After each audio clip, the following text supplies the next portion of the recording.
भगवान शिव से विलग होकर अपने शरीर को भस्म किया, हिमालय के यहां जाकर के पार्वती जी के रूप में प्रकट हुए। हिमालय पुत्री पार्वती बाल्यावस्था से ही निरंतर ध्यानस्थ रहना शिव अनुराग में। जब किशोर अवस्था हुई, किसी से कोई संभाषण नहीं करती थी माता जी, हर समय भगवान शिव के ध्यान में निमग्न रहना, कठोर तप करना शुरू कर दिया। जो बिल्व पत्र सूख कर गिर जाते थे, माता जी उसको अपने मुख में रख करके पा लेती। एक बिल्व पत्र, अपर्णा, शरीर सूखने लगा। माता जी का नाम अपर्णा। भारी तपस्या। भगवान शंकर को एकदम बोध हुआ कि सती का जन्म पार्वती के रूप में हिमालय के यहां हो चुका है और वो हमारे लिए कठिन तपस्या कर रही है। तो सप्त ऋषियों को बुलाया और उनसे कहा कि जाओ इनके प्रेम की परीक्षा लो। जानते हैं, सब कुछ जानते हुए भी ये होता है। जैसे लोग कहते हैं भगवान जानते हैं अपने भक्त को, तो परीक्षा क्यों लेते हैं? तो पढ़ाया तो टीचर ने ही है, तो सालाना परीक्षा तो होगी ही कि तुम क्या पढ़े हो। ऐसे ही तुम्हारे प्रेम की परीक्षा होगी। तुम हरि को चाहते हो या हरि की रची हुई माया को? हरि की हुई रची हुई माया में आकर्षित हो गए तो 0 आ जाएगा। और हरि की तरफ देखते रहे, माया से बच गए तो नंबर आ जाएंगे। 100 के 100 आते हैं, यहाँ 98 96 नहीं आते। 2 ही चैप्टर हैं, हरि पसंद कर रहे हो या हरि की माया। हर भक्त के सामने आता है तो प्रायः लड्डू ही खाने को मिलता है। बचता वही है जो मामे वे प्रपद्यन्ते माया में ताम तरंति थे, केवल हरि। पार्वती पहि जाई तुम प्रेम परीक्षा लेहु, गिरि पेरि पठयहु भवन दूरी करेहु संदेहु। हे सप्तऋषियों, जाओ, हमारी आज्ञा है, पार्वती की प्रेम की परीक्षा लो। यदि पास हो जाए तो उनको तपस्या से निवृत्त करो। बोलो महादेव जी प्राप्त हो जाएंगे। जाओ भवन को चली जाओ, तपस्या की आवश्यकता नहीं। ऋषियों ने जाकर के पार्वती जी को देखा, मानो मूर्तिमान तपस्या विराजमान हो, अस्थिमात्र हुए रहे शरीर, सूखे पत्ते बिल्व के। मुनि बोले, हिमांचल नंदिनी, इतना कठोर क्या प्राप्त करना चाहती हो? किसकी आराधना कर रही हो? तुम्हारा लक्ष्य क्या है? यदि हम सुनने के अधिकारी हों तो आप कृपा करके बता सकती हैं। पार्वती जी ने कहा, मन बड़ा सकुचाता है आपसे ये बताने में। आप लोग कहीं मेरी हंसी ना उड़ा दें जो मेरा लक्ष्य है। मैंने भी बहुत सिखाने की कोशिश की, लेकिन मेरा मन नहीं मान रहा, हठ पकड़ लिया है। क्योंकि मेरे गुरुदेव ने मुझे जो आकर के बचपन में बता दिया, मैं वही हृदय से स्वीकार कर ली। मनु हठ परा सुनई न सिखावा, चहत बारी पर भीति उठावा। नारद कहा सत्य सुई जाना, बिनु पंखन हम चाही उड़ाना। मुनियो, वैसे आप भी हंस दोगे। ऐसा लगता है जैसे हम भारी प्रबल धारा में बालू का बांध बनाना चाहती हैं। कहां भगवान शिव और कहां मैं? मेरे गुरुदेव नारद ने बचपन में आकर के कहा, तुम्हारे पति देवाधिदेव महादेव होंगे। बस मैं तब से अपने पति की प्राप्ति की आराधना कर रही हूं।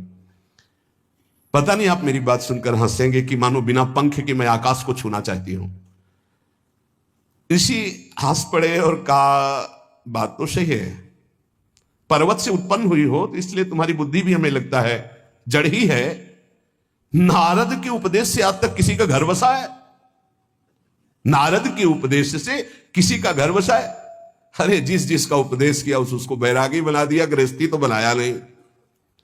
नारद उपदेश सुनकर किसी का घर बसा हो ऐसा तक प्रमाण नहीं है। देखो, दक्ष के पुत्रों को उपदेश किया, 10,000 एक, कोई 1,000 एक, लौट कर नहीं आए, सब बैरागी बन गए। चित्रकेतु को उपदेश किया, घर चौपट हो गया। प्रहलाद जी को उपदेश किया, पूरा हिरण्यकश्यप का नाश हो गया। नारद सिख जे सुनहि नर नारी, अवसि होई तजी भवनु भिखारी। तुम्हारे गुरु नारद जी की जो सीख सुना बर्बाद हो गया, बाबा जी बन गया, भजनानंदी बन गया। वैसे हम बताएं, नारद जी हैं बड़े कपटी, ऊपर से साधु का चिन्ह और अंदर से कपट। क्या कपट? उसके संसार का नाश कर देते हैं, भगवान से जोड़ देते हैं। मुझे नारद जी की बात कम समझ में आती है। ये उल्टा बोल रहे ऋषि परीक्षा के लिए, गुरु निष्ठा हटाने के लिए, समझ रहे हो। पार्वती जी ने कहा बचपन में मेरे गुरुदेव ने बता दिया, वही मैं। नारद जी की बात, आज तक घर किसका, जो नर नारी नारद की बात सुने भवन त्याग करके भिखारी बन गया, प्रमाण है। उनके वचनों पर तुम विश्वास मान रही हो। महादेव जी को पति निर्गुण नीलाज कुबेश कपाली अकुल अगेह दिगंबर ब्याली। नारद जी ने तुम्हें भगवान शिव को पति बिल्कुल निर्गुण समझो। निर्गुण को बता, दूसरा भी अर्थ होता है और एक अर्थ होता है कि कोई गुण नहीं। नीलाज, नंगे धड़ंगे घूमते कभी कभी। दिगंबर, कोई लज्जा नहीं। कुबेश, भाई सुंदर मुकुट लगाए हो, पोशाक पहने हो, नहीं, चिता की भस्म लगाए, मुंडों की माला पहने, बहुत बहुत बाघंबर डाल लिया, ये कुबेश है। कपाली, मनुष्य के मुंडों की माला। अकुल, आज तक कोई पता नहीं लगा कि किस कुल के हैं महादेव जी, क्योंकि सब कुलों के मूल है, मूल का मूल वही है, उनके मूल कोई है नहीं। आगे एक दीवाल नहीं है, 60,000 योजन का एक बरगद का पेड़ है, उसी के नीचे रहते। 60,000 योजन, 1 योजन 4 कोस, 1 कोस 3 किलोमीटर। कितना बड़ा वटवृक्ष कैलाश में, एक वटवृक्ष जिसके नीचे रहते 60,000 योजन का। 6 ऋतुएं शोभा देती उसी वटवृक्ष के। और कोई घर तो है नहीं महादेव जी के। और आभूषण भूल मत करना, बड़े बड़े विषैले सांपों का आभूषण कोई सोना चांदी नहीं पहनते महादेव जी। हमें लगता है ऐसा दूल्हा के लिए ऐसा तप। नारद जी ने ठग लिया तुम्हें, पागल बना दिया तुम्हें। देवादिदेव महादेव के सुनो, इन्हीं ने शिक्षा दी थी सती को, ऐसे बौरे पति मिले, आग में जाके शरीर भस्म करना पड़ा। इसलिए हम तुम्हें बता रहे हैं कि बहुत सुंदर दूल्हा हम देख के आए हैं। हम जान गए थे कि तुम तपस्या कर रही हो। हरि का नाम सुना, बैकुंठ में रहते हैं, बहुत सुंदर हरि है। यदि उनका आप वर्ण कर ले तो सुखी हो जाएंगे। बैकुंठ राजधानी, अब आभूषण उनके क्या कहना, पार्षद सही। ऐसे शिव जो चिता की राख लगाते हैं, सांपों की माला पहनते, मुंडों की माला, सांप का जनेऊ, बाघंबर, हमें तो पसंद नहीं आए। और हमारी बात मान लो, ऐसे के पास स्त्रियां टिक नहीं सकती जिनके घर नहीं, आभूषण नहीं, धन नहीं, कोई भोग सामग्री नहीं हो, उदासीन, उनको किसी से मतलब नहीं। तो सुनो, हमारा विचार स्वीकार कर लो। अति सुंदर सुचि सुखद सुशीला गावहि वेद जासु जस लीला असबर तुम्हि मिलावब आनी। बहुत सुंदर त्रिभुवनपति, बड़े सुशील गुणवान, जिनका यश वेद गाते गाते अघाते नहीं है, कोई दोष नहीं, सद्गुणों के समुद्र, लक्ष्मीपति, वैकुंठाधिपति। तुम्हें कुछ नहीं करना, हां बोलो, वो आएंगे, गरुड़ पे बैठाल के ले जाएंगे, तपस्या करने की जरूरत नहीं। पार्वती जी बहुत हंसी, सुनति भी हंसी कहा वचन भगवान। अच्छा अच्छा अच्छा, आपने ठीक कहा कि पर्वत से हमारा प्रादुर्भाव हुआ है। इसलिए आपको यह भी पता होगा कि पर्वत बहुत हठीला होता है, जहां डटा है वहीं डटा रह सकता है। सुनो, पर्वत से सोना भी उत्पन्न होता है, जो आग में जलाने पर भी अपना तेज बढ़ाता है, घटाता नहीं। तुम मेरे गुरुदेव के प्रति ऐसा बोले कि वो जिसको उपदेश करते हुए उसका घर उजड़ जाता है, तो बसो भवन उजरो नहीं डरो, पर नारद बचन न मैं परिहरऊं। अपने गुरुदेव के एक भी शब्द को मैं नहीं काट सकती, चाहे मेरा जीवन रहे या ना रहे। बसन हमारा और हमारा भवन, हमारा श्रृंगार, हमारा सर्वस्व, ये मिले या ना मिले, पर हमारे महादेव जी मुझे मिले। तुम आभूषणों की, वसन भूषण की बात कर रहे हो, ग्रह की बात कर रहे हो, पद की बात कर रहे हो। गुरु के बचन प्रतीति न जेहि, सपने हूं सुगम ना सुख सिद्धि तेहि। एक बात तुम्हें बता दूं सप्तऋषियों, जिसे अपने गुरुदेव के वचनों पर विश्वास नहीं, गुरुदेव का भरोसा नहीं, उसे कभी कोई सुख और सिद्धि कदा प्राप्त ही नहीं हो सकती। महादेव वो गुण भवन विष्णु सकल गुण धाम, जय कर मनुरम जाहि सन ते ही सन काम। आपने बताया कि महादेव में कोई गुण नहीं है और विष्णु समस्त सद्गुणों के धाम है, मैं मानती हूं, लेकिन मेरा मन महादेव जी से रम गया है। अब तो केवल महादेव जी, पहले मिलते हो सलाह करते तो तुम्हारी बात सुनती, अब तो गुरुदेव नारद जी ने जो उपदेश किया वही मैं करूंगी। अब मैं जन्म संभुहित हारा को गुण दूषण करे विचारा। ये इष्ट निष्ठा होनी चाहिए। अब तो हमारा जन्म आराध्य देव के लिए, अब कौन गुण दोष का चिंतन करे। जन्म कोटि लग रगर हमारी, बरऊ शंभुनता रहूं कुमारी। करोड़ जन्म लूंगी, अगर इस जन्म में महादेव जी ने मिले तो करोड़ जन्म लूंगी, हर जन्म तप करूंगी, पर हमारे प्रीतम होंगे महादेव, पति होंगे महादेव। तजऊ न नारद कर उपदेशु, आप कहीं सत बार महेशु। हजार बार आकर के, सैकड़ों बार आकर महादेव जी भी कहें कि अपने गुरुदेव के वचन छोड़ दो, तो मैं अपने गुरुदेव के वचनों का त्याग करने वाली नहीं। आप जा सकते हैं, बहुत जगत में कुंवारी कन्याएं और कुंवारे वर हैं, उनका ब्याह करा दीजिए। मेरी तो केवल एक ही बात रहेगी, हर जन्म महादेव जी के लिए। समस्त सप्तऋषियों ने साष्टांग दंडवत की और कहा, जगदम्बा आप नित्य शिव की अर्धांगिनी, भगवान शिव ने ही मुझे भेजा था आपकी परीक्षा के लिए, जाओ। भगवान शिव सब जान रहे हैं, ब्याह पक्का, अब आपको तप करने की जरूरत नहीं है। तुम माया भगवान शिव, सकल जगत पितुमात, नाई चरण सिर मुनि चले, पुनि पुनि हर्षत गात। प्रणाम करके सप्तऋषि गए, हिमांचल से कहा सादर अपनी कन्या को लेवा लाओ और ब्याह की तैयारियां शुरू करो। महादेव जी ब्याह के लिए पहले से ही राजी हैं और समस्त देवता ब्रह्मा जी आदि उनके पास जा रहे हैं प्रार्थना करने के लिए।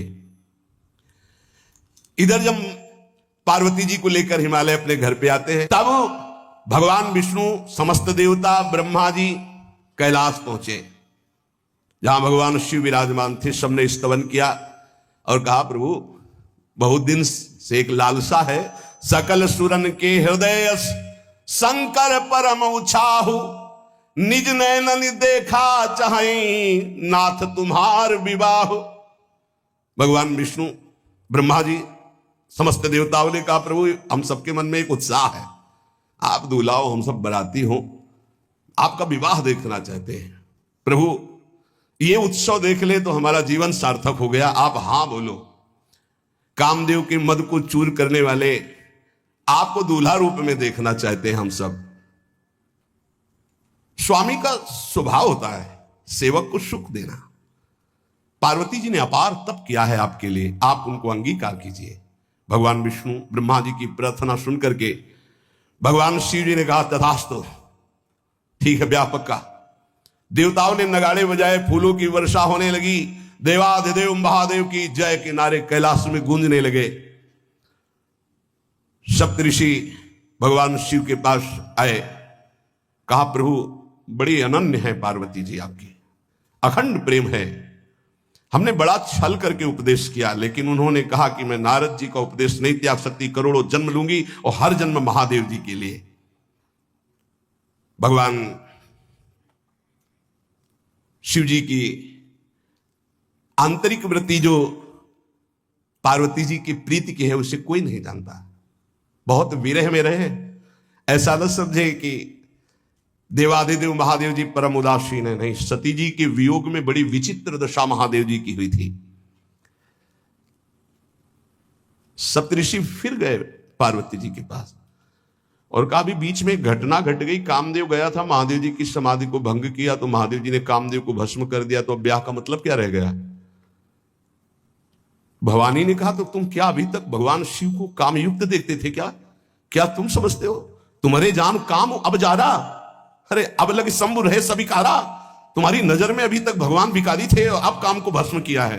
अरे हमने भगवान शिव की आराधना की। हमरे जानी सदा शिव जोगी, अज अनवद्य अकामो अभोगी।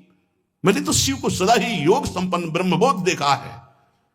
वचन और कर्म से, मन से मैंने यदि भगवान शिव को अपना स्वामी माना है, योगी, अजन्मा, अनिंद्य, काम रहित, भोगहीन, तो निश्चित मुझे प्राप्त होंगे।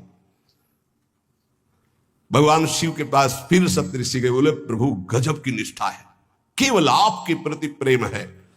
ब्रह्मा जी ने लगन रची, सप्तऋषियों को बुलाया और कहा ब्याह दोनों तरफ, ये लड़की पक्ष की लगन, ये वर पक्ष की लगन। ब्याह तय हो गया। दिन नक्षत्र घड़ी, नगाड़े बजने लगे देवताओं के लिए, सुमन वृष्टि हुई। ब्रह्मा जी ने सबको बुलाया, हिमालय ने सबको निमंत्रण दिया। बड़े बड़े पर्वत भेंट लेके आ रहे हैं, बड़े बड़े रसनिधि समुद्र भेंट लेकर के आ रहे हैं। वहां भोजन पान के लिए हिमालय के पास कोई कमी थोड़ी थी, रस की नदियां बह रही थी, विविध प्रकार के रस, विविध प्रकार के फल, विविध प्रकार के भोग वहां सब व्यवस्थित किए जा रहे हैं। ब्रह्मा जी ने कहा देखो, सबसे पहले नारायण की समाज रहेगी, दूल्हे की नहीं रहेगी, नहीं तो गाली ही पड़ेगी। हिमालय के यहां प्रवेश पाने के लिए बरातियों में सबसे पहले नारायण, फिर देवराज इंद्र का परिकर, वायु देवता, अग्नि देवता, सब देव, सबसे पीछे दूल्हा की बारात। बात तय हो गई। ऐसे ऐसे सब लगे संवारन सकल सुर, वाहन विविध विमान, हो ही सगुन मंगल सुबद, करहि अप्सरा गान। सब अपने अपने वैभव संपन्न सब तैयार हो रहे हैं। बोले महाराज दूल्हे को तैयार किया जाए। शिव ही शंभु गण करहि सिंगारा, जटा मुकुट अहि मोर संवारा, कुंडल कंकन पहिरे ब्याला, तन विभूति पट के हरि छाला, शशि ललाट सुंदर सिर गंगा, नयन तीन उपवीत भुजंगा, गरल कंठ उर नर सिर माला, अशिव वेश शिव धाम कृपाला, कर त्रिशूल अरु डमरु बिराजा, चले बसहा चढ़ी बाजही बाजा, देखी शिवहि सुरत्रिय मुस्काही, बरलायक दुल्हनी जग नाही। दूल्हे की तैयारी हो रही भाई, चिता की भस्म, चिता की भस्म, जैसे पाउडर ले गए, पहले चिता की भस्म लगाई गई, अब जटाएं बांधी गई। जटा ऐसे त्रिभुवन का विनाश जब करना होता, जटा खोलकर जब तांडव करते तो कोई नहीं बचता। जटाकटा संभ्रमं भ्रमण निलंप निर्झरी, विलोलवी चिवल्लरी विराजमान मूर्धनि, धगत धगत धगत जो ललाट पट्ट पावके। तीसरा नेत्र मानव विश्व का विनाश करने के लिए उसे पटबंद किए हुए विशाल जटाएं।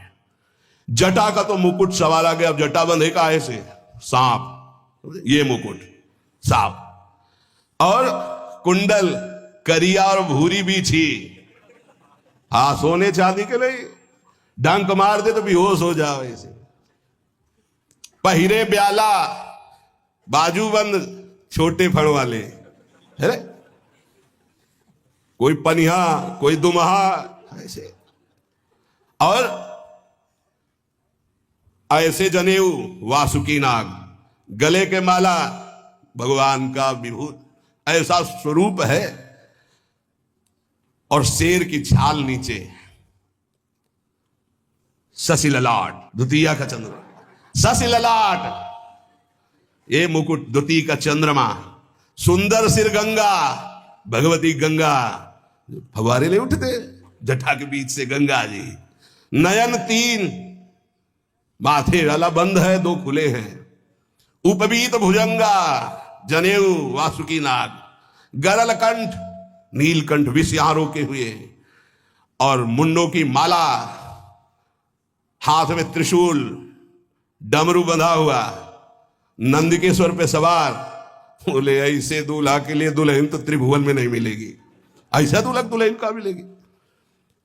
अच्छा, दूल्हा सज गया, ब्रह्मा जी ने देखा, बोले महाराज आगे आपकी सवारी। नारायण भगवान उनके चतुर्भुज पार्षद, शोभा सुगंध सौरभ, आगे गरुड़ पे सवार, पीछे हंस पे सवार ब्रह्मा जी अपना परिकर, देवराज इंद्र, भगवान विष्णु जी दूल्हे की तरफ देखे, बोले महाराज विष्णु कहा अस बिहसी तब बोल सकल दिशराज, बिलग बिलग होई चलो सब निज निज सहित समाज। कोई भी दूल्हे के पास मत फटको, पीछे रहने दो, सब अलग अलग समाज चलो, नहीं पानी नहीं मिलेगा हिमालय के अगर आगे ये हुई तो। अब तो वर अनुहारी बरात न भाई, हंसी कर हो पर पुरजाई।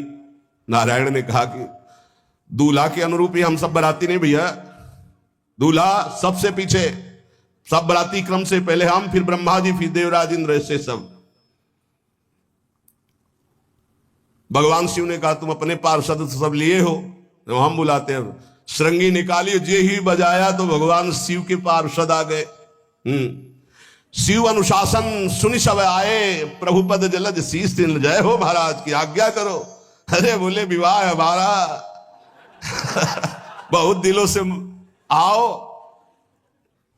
भुजप्पा जैसे देखो ना, अगिया बैताल। हाँ अब कैसे शिव के बराती हैं, जरा ये आगे पार्टी तो निकल गई बंदनी। ये जो भगवान शिव ने बुलाया बरातियों को, अपने साथियों को मुखहीन विपुल मुख काहू, बिनु पद कर को बहुपद बाहू, विपुल नयन को नयन विहीना, रिष्ट पुष्ट को अति तन खीना। किसी के एक को मुख नहीं, केवल मांसई का पिंड है, और किसी के पूरे शरीर में मुख है। किसी के एक भी हाथ पैर नहीं है, लुढ़कता चल रहा है, और किसी के बहुत से हाथ पैर हैं।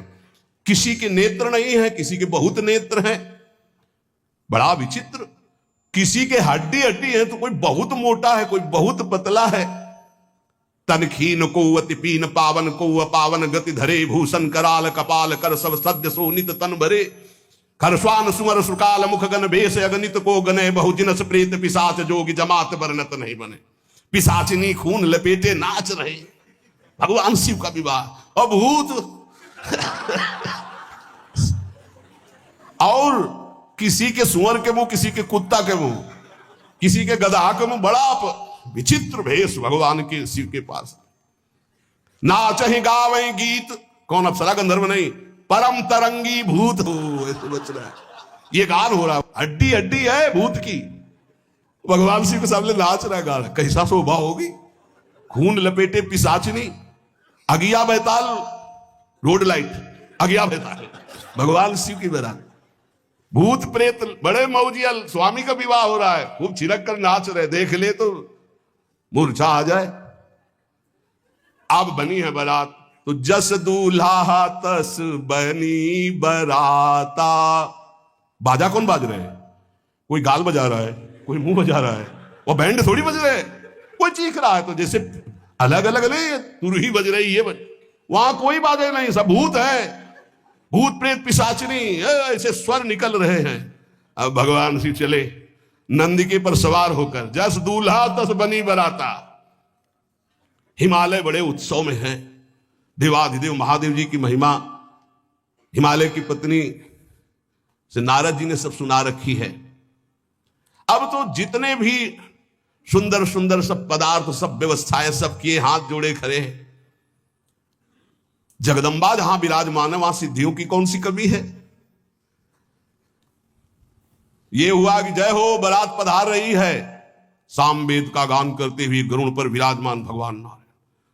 सब हिमालय वासी ओहो धन्य है, धन्य, यही दूल्हा है, बाराती है। दूल्हा तो भी बहुत है, सुंदर होंगे, सब देख के लुभायमान हो गए, नारायण परिकर सब। पीछे देखा हंस पर सवार भगवान ब्रह्मा जी, चतुर्मुख वेद सब दूल्हा पीछे, गांव के नगर के लोग हैं ना, ये दूल्हा नहीं, सयाने लोग कहते हैं दूल्हा, दूल्हा तो ये तो ब्रह्मा जी है, देवराज इंद्र, ये दूल्हा नहीं नहीं नहीं, ये दूल्हा नहीं, ये दूल्हे की बाराती है। वो गजब, इतने सुंदर दूल्हे के बाराती, तो दूल्हा तो फिर बहुत हृदय में आनंद है, उत्साह है, नगर की बालक बालिकाओं नौबधुओं को ऐसे देख रहे, दूल्हा कौन है ऊपर से चले। जब सब निकल गए तो बहुत हृदय में आनंद था कि अब दूल्हा के दर्शन होंगे। जोई दूल्हा की पार्टी आई, शिव समाज जब देखन लागे, भीतरी चले बाहन सब, जितने अगवाली कर ले आए थे धोती संभाल के जान बचा के भागे। जो बड़े बूढ़े थे, जो महिमा सुने थे, वो धरि धीरजु ताहां रहे सयाने, बड़ी हिम्मत करके रुके कि शिव हैं। लेकिन जो नौजवान बालिका बालिकाएं बूढ़ी नौबहुएं, ये को वहां मंगलाचार में नहीं टिकी, सब अगवानी भाग पड़ी। धीरज धर करके बालक घर में पहुंचते, जवान पहुंचते, बहुएं क्या क्या बात है, तुम लोग भयभीत क्यों हो गए, कोई घटना घटी क्या ब्याह में। कहीं काह कही जाई न बाता, ये जमकर धार की धो बरियाता। बरात है, यमराज की पूरी सेना आ गई है भैया।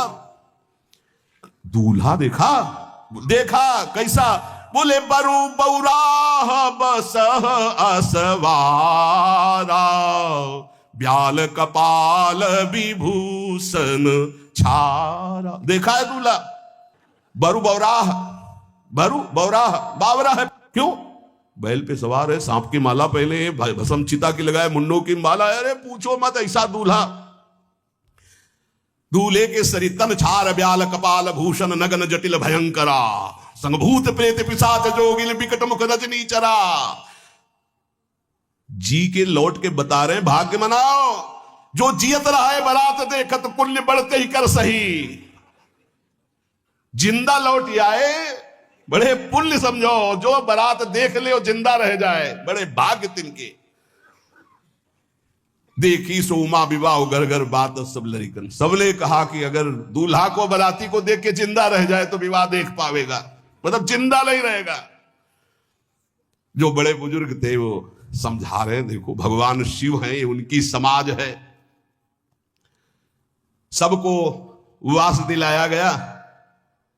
अब आरती करने के लिए, सुमंगल गाने के लिए नवीन नवीन स्त्रियां पार्वती जी की माता के साथ आ रही हैं।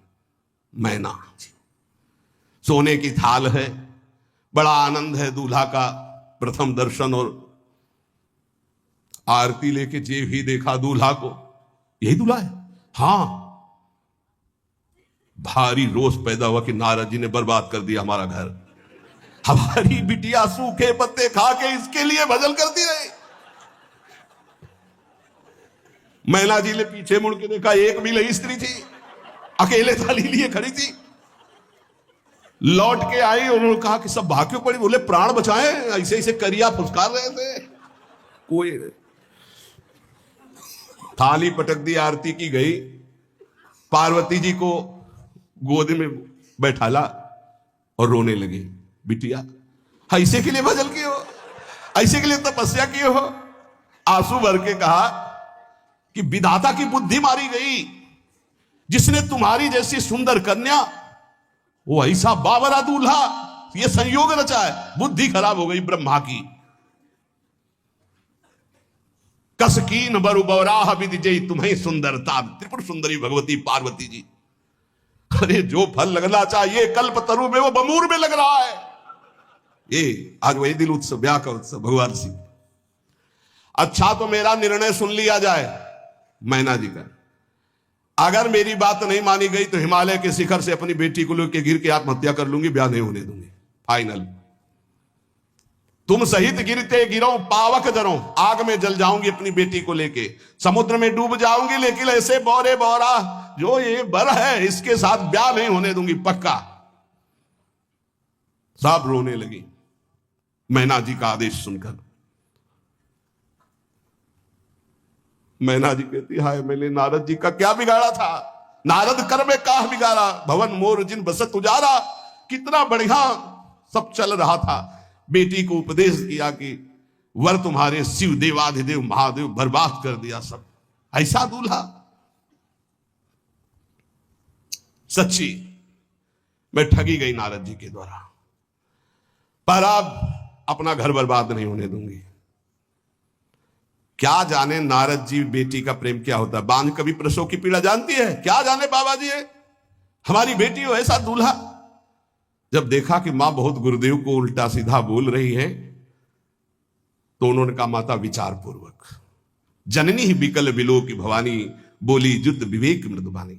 मां विचार पूर्वक, तुम क्यों ऐसा आलाप कर रही हो। अगर मेरे भाग्य में ऐसा पति लिखा है तो तुम टाल नहीं सकती। कर्म लिखा जो बाउर ना हो, तो कत दोष लगाई काहो। तुम सन मिटे की विधि के अंका, व्यर्थ ले हो जनी मातु कलंका। मां मेरे भाग्य में ऐसा ही लिखा है, आप व्यर्थ में क्यों रो रही। जब पार्वती जी की ऐसी करुण बात सुनी तो सब स्त्रियां रोने लगी, विधाता को दोष लगा रही। नारद जी के पास हिमालय गए, बोले हम तो संभाल लेंगे, घर में सब गड़बड़ हो गया। अरे इनको समझाते कि ठीक से आते, कैसे आए हैं ये, जैसे विनाश कर ले आए हो। अरे ब्याह कर ले आए, घर में सब बिगड़ गया, मैना बिखर गई, ब्याह बंद, अब नहीं होगा, संभालो जाके। नारद जी गए और जाकर के मैना को कहा देखो ये इनका बाहरी रूप है, ये जो आपके यहां पार्वती के रूप में जन्मी, ये नित्य इनकी अर्धांगिनी सती है, जो यज्ञ भवन में शरीर छोड़ करके आपके यहां जन्मी, ये इनकी नित्य संगिनी है। आप ऐसा शोक मत कीजिए। नारद जी विविध प्रकार से माता को समझाया। इनके द्वारा एक भ्रम हो गया था, तो इनको शरीर त्यागना आवश्यक हो गया। जब भगवान श्री राम सिया जी के लिए हे खग हे मृग हे मधुकर श्रेणी तुम देखी सीता मृग नैनी ऐसा पुकार रहे, तो भगवान शिव ने प्रणाम किया और सती जी के मन में संशय हुआ। सती जी ने सीता वेश धारण किया। जब भगवान शिव ने जाना तो उसी समय त्याग कर दिया था कि अर्धांगिनी रूप में अब कभी स्वीकार नहीं करो, क्योंकि पूज्य माता का रूप आपने धारण किया। तो मूल बात यह थी, इसीलिए योगाग्नि में जाकर शरीर को भस्म कर दिया और आपके यहां पार्वती जी के रूप में जन्मी है। जब नारद जी ने बताया कि आप बिल्कुल धैर्य रखिए, भगवान शिव का वैभव आपने देखा नहीं, ये इनका बाहरी रूप है, समझाया मैना को तसल्ली। बोले अभी दूल्हा रूप आपको दिखाते हैं, आप चुप रहिए। तब मैना के हृदय में कुछ शांति हुई। जितने गांव के नगर के सब लोग थे सबको सूचना पहुंची, डरो मत, भगवान शिव है, ये लीला कर रहे हैं। अभी नारद जी गए और बोले विवाह करना है कि नहीं करना, शंकर जी से कहा। बोले वह आए इसीलिए, बोले ये सब बंद करो आप, ये रूप से विवाह होता है, वह हमारी सारी जो बिचौलिया में पीट रहे हैं, उधर जाओ तो उधर, ये रूप हटाओ। बोले कौन सा रूप धारण करें, दूल्हा रूप धारण करो।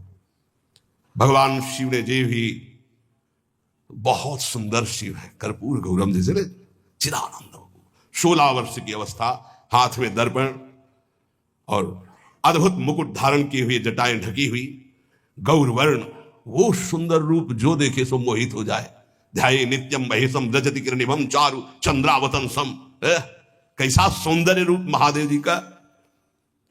चलो अब जो देवनार के लिए सब शुभ नौवधुएं सब मैना जी को बुलाया, देखो दूल्हा आ रहे हैं, एक एक कदम ऐसे चल रहे, संभाल संभाल के जैसे चलना सीख रहे हो।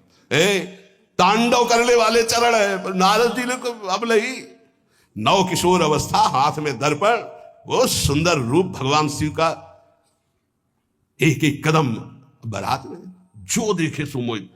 मैना ने कहा हो अहो भाग्य, ऐसे दूल्हा। बोले वही हैं जो नंदी पे सवार थे, इनके स्वरूप को जानना बड़ा कठिन है। अब जो सुंदर जेवनार हुई बरातियों के साथ भगवान शंकर की बड़े मधुर गीत गाए जा रहे हैं। मुनियों ने फिर हिमवान को लगन पत्रिका सुनाई। विवाह का ठीक समय देख करके समस्त देवता और वेद स्वयं मूर्तिमान होकर वेद उच्चारण कर रहे हैं।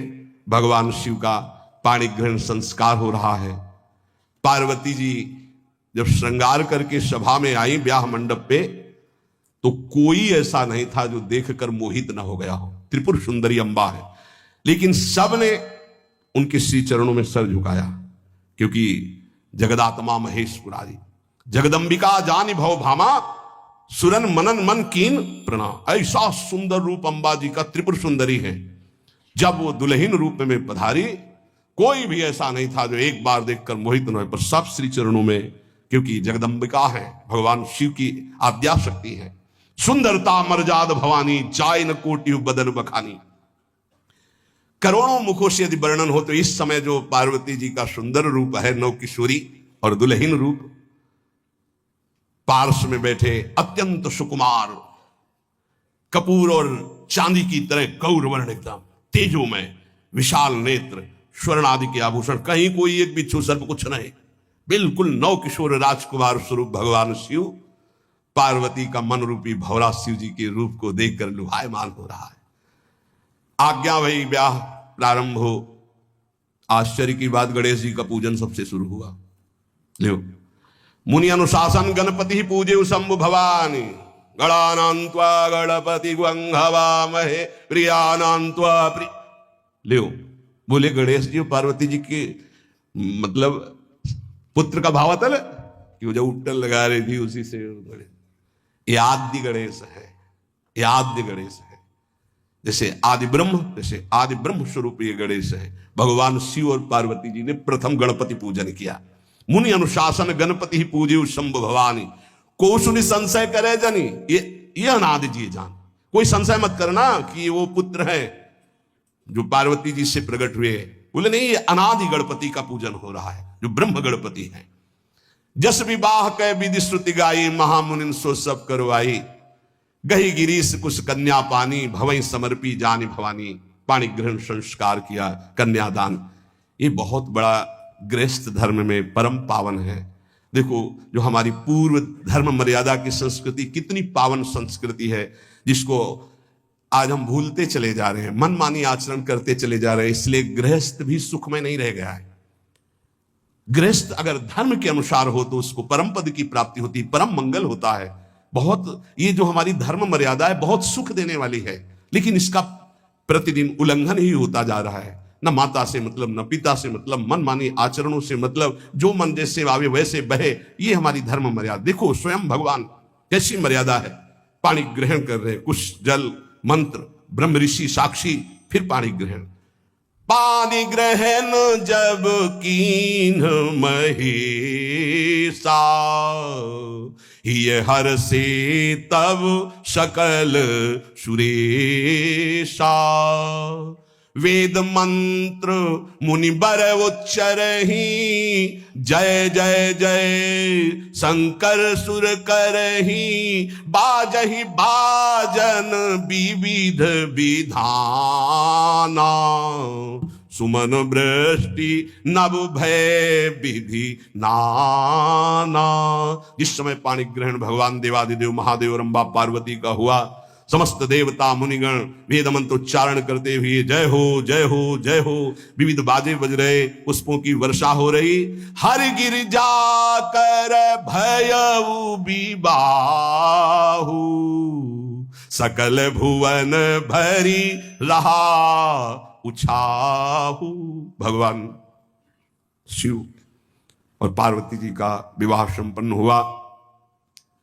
बहुत कुछ श्री चरणों में भेंट रख करके हिमांचल ने प्रार्थना की, प्रभु आप तो कृपा के समुद्र हैं, अगर मेरी पुत्री से कभी कोई गलती हो जाए तो क्षमा करना। नाथ मामम प्राणसम ग्रह किंकरी करेहु, क्षमेउ सकल अपराध होई प्रसन्न वरदेव। हे शिव, आपसे एक ही प्रार्थना है, मेरी पुत्री अबोध है, कभी कोई गलती कर दे तो हे नाथ मैं क्षमा चाहता हूं, मेरी पुत्री से कभी आप रुष्ट मत होना। बहुत प्रकार से भगवान शिव ने उनको आशीष दिया, ढांढस बंधाया। फिर भगवान शिव और उमा आनंद पूर्वक कैलाश पधारे। चरित सिंधु गिरजा रमन, वेद न पावहि पारु। बरने तुलसी दास किमि, अतिमति मंद गंवा। कह रहे भगवान शिव की महिमा को तो वेद नहीं पार पा सकते। गोस्वामी तुलसीदास जी कह रहे मैं भला उस महिमा को कैसे गा सकता हूं, मैं तो गवार बुद्धि का हूं। भगवान शिव और माता पार्वती जी आज भी अब भी कैलाश में विराजमान है। हर गिरजा विहार नित नयऊ, यही विधि विपुल काल चल गए हो। भगवान शिव और पार्वती का जो मंगलमय विवाह सुनेगा, भगवान के चरणों में प्रीति, समस्त पापों का नाश होकर हृदय की निर्मलता, हरिहर में प्रीति निश्चित प्राप्त होती है। क्योंकि ये परम वैष्णवाचार, परम बोध संपन्न जगत गुरु भगवान शिव की लीला हृदय के अहंकार को मिटाती है। ये अहंकार के अधिष्ठात्र देवता है भगवान शिव, और जब तक अहंकार रहता है तो हरि के चरणों में या प्रियाजू के चरणों में प्रीति नहीं होती। सुनहु राम कर सहज स्वभाव, जन अभिमान न राखे काहू। तो भगवान शिव जिस पर कृपा करते तो अहंकार का अपहरण कर लेते हैं और दैन्य भरी भक्ति हरि के चरणों में हो जाती है। इसीलिए भगवान श्री राम अपनी अयोध्या वासियों से हाथ जोड़कर कहा, और एक गुप्त मत सबई कहो कर जोरी, शंकर भजन बिना नर भगति न पावे मोरी। भगवान शिव और पार्वती का ब्याह संपन्न हुआ, आज भी कैलाश में नित्य विहार करते हुए विराजमान है। ऐसे उनके चरणों को प्रणाम करके अपने आराध्य देव के चरणों में प्रीति मांगते हैं। नमः पार्वती पतये हार हार हार महादेव। जय जय श्री राम।